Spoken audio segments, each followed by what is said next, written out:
Sahabat delima yang terkasih di dalam nama Tuhan Yesus Kristus, firman Tuhan untuk kita pada hari ini yaitu tertulis pada Imamat 18 ayat 4. Demikian firman Tuhan, kamu harus lakukan peraturanku dan harus berpegang kepada ketetapanku. Dengan hidup menurut semuanya itu, akulah Tuhan Allahmu. Demikian firman Tuhan. Sahabat delima yang terkasih, kebiasaan orang Mesir pada masa umat di pembuangan adalah menyembah berhala, hidup tanpa moral yang baik, tidak mengenal keadilan. Siapa yang kuat, dia yang berkuasa. Demikian juga halnya dalam perkawinan. Tidak ada batasan siapa yang boleh dikawini oleh siapa. Semua bebas dilakukan. Bebas mengambil perempuan mana saja untuk dijadikan sebagai istri. Mereka sangat jauh dari kata kekudusan, sebagaimana semestinya mereka adalah umat pilihan Allah. Itulah sebabnya sebelum umat pilihan Allah sampai ke tanah Kanaan, Tuhan Allah memberi hukum ketetapan Allah yang harus dituruti oleh mereka. Dalam perikop ini, khususnya untuk memelihara kekudusan perkawinan, di sana ditetapkan perempuan mana saja yang tidak boleh dijadikan istri oleh seorang laki-laki. Tidak semua perempuan boleh diambil jadi istri. Kalau hukum itu diikuti, maka mereka mendapat berkat. Mereka akan hidup. Tetapi kalau hukum itu dilanggar, mereka harus dihukum berat.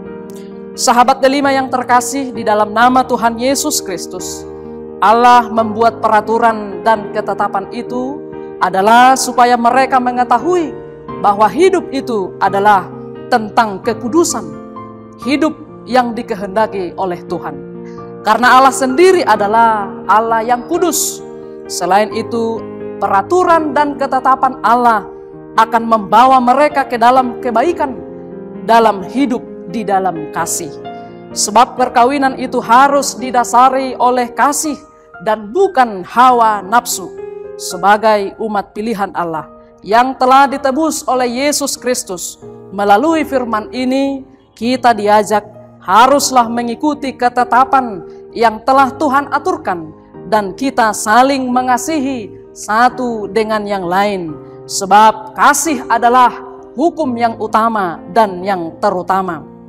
Sahabat delima yang terkasih, pada dasarnya bukanlah hanya persoalan kekudusan pernikahan saja dalam nats ini yang harus kita lakukan, tetapi lebih daripada itu, semua aspek kehidupan ini sebenarnya adalah sudah Tuhan aturkan sejak pada zaman Adam dan Hawa yang pertama, untuk selalu tidak menyimpang dari aturan dan ketetapan Allah itu sendiri. Tetapi oleh sebab pengaruh dosa kedagingan, manusia sering hidup menyimpang dan bahkan jatuh berkali-kali ke dalam lumpur dosa yang kelam, sehingga manusia itu hidup dengan semaunya saja dan jauh dari kata kekudusan itu sendiri. Maka firman Tuhan hari ini mengingatkan kita supaya kita tetap hidup di dalam peraturan dan ketetapan Allah, sebab dialah Allah kita dan kita adalah umat pilihannya. Hidup di dalam kasih, hidup sebagai orang yang sudah ditebus oleh Allah di dalam Yesus Kristus. Hidup di dalam terang, bukan lagi di dalam kegelapan. Dengan demikian, nyatalah di dalam kita bahwa kita sudah dilahirkan kembali oleh firman Tuhan dan dikuduskan oleh Yesus Kristus melalui kasih-Nya, sehingga kita akan hidup untuk melakukan kehendak-Nya saja dan bukan lagi menurut kedagingan.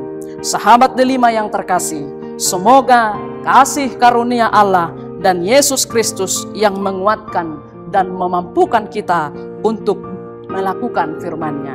Amin.